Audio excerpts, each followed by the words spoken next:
पुष्पेश जी, इसमें सच्चाई कहाँ है? इन बयानों में कहीं है या इसके इतर कहीं है, वहां हमको ढूंढना चाहिए? नहीं, मुझे लगता है कि बिना राजनीतिक पक्षधरता के बात साफ कही जा सकती है कि बुनियादी जिम्मेदारी केंद्र सरकार की है और उसकी जिम्मेदारी विपक्ष की बिल्कुल नहीं है। विपक्ष कितना ही गैर जिम्मेदार बयान दे, कितने ही भ्रामक मिथ्या प्रचार करे, सरकार वह नहीं चला रही है कुछ राज्यों को छोड़कर।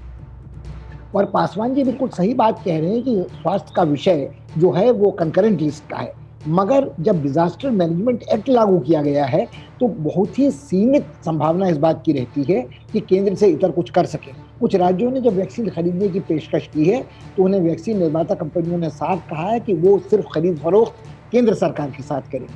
मुझे लगता है कहीं ना कहीं जो वो बड़ा विचित्र शब्द है, जुमला जिसका बार बार प्रयोग होता है, मगर जिस चुनाव अभियान के दौरान पासवान जी के दल ने ये वादा किया था कि फ्री वैक्सीन लगेगी बिहार के नागरिकों को, तो क्या उस वक्त ही कंकरेंट लिस्ट का किस्सा नहीं था?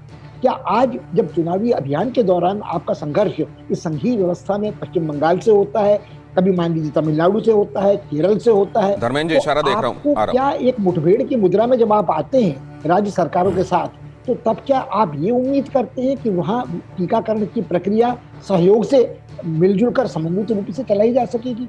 मुझे लगता है, देखिए मैं स्वयं इसका भुक्तभोगी हूँ कि मार्च के पहले सप्ताह में मेरा पहला टीका लगा था और उसके बाद कहा था कि 4 हफ्ते बाद आपके पास तिथि आ जाएगी, आप जाके अपना टीका लगवा लीजिए। बार बार संपर्क करने पर यह पता चला कि डिजिटल साधन मेरे पास है कि लॉटरी खेलने जैसा है।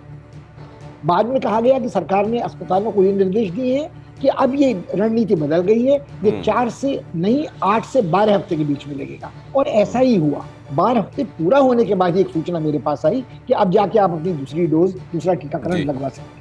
मेरी कोई चिंता विपक्ष क्या कह रही है, राहुल गांधी क्या कह रहे हैं, इसको ले देकर नहीं है, मनीष तिवारी हो, शशि थरूर हो, मगर मुझे लगता है दिक्कत यह है जब इस देश का सर्वोच्च न्यायालय और उच्च न्यायालय टिप्पणी करने को विवश होते हैं कि केंद्र सरकार के पास टीकाकरण की वैक्सीनों के विषय में कोई दूरदर्शी तो छोड़िए अदूरदर्शी रणनीति भी नहीं है। तब लेकिन फिर तब वहां सॉलिसिटर जनरल ये कह देते हैं कि ये नीतिगत प्रश्न है और नीतियों के मामले में समीक्षा का सीमित अधिकार है न्यायालयों के पास। इस पर भी मैं आपकी टिप्पणी लूंगा सर।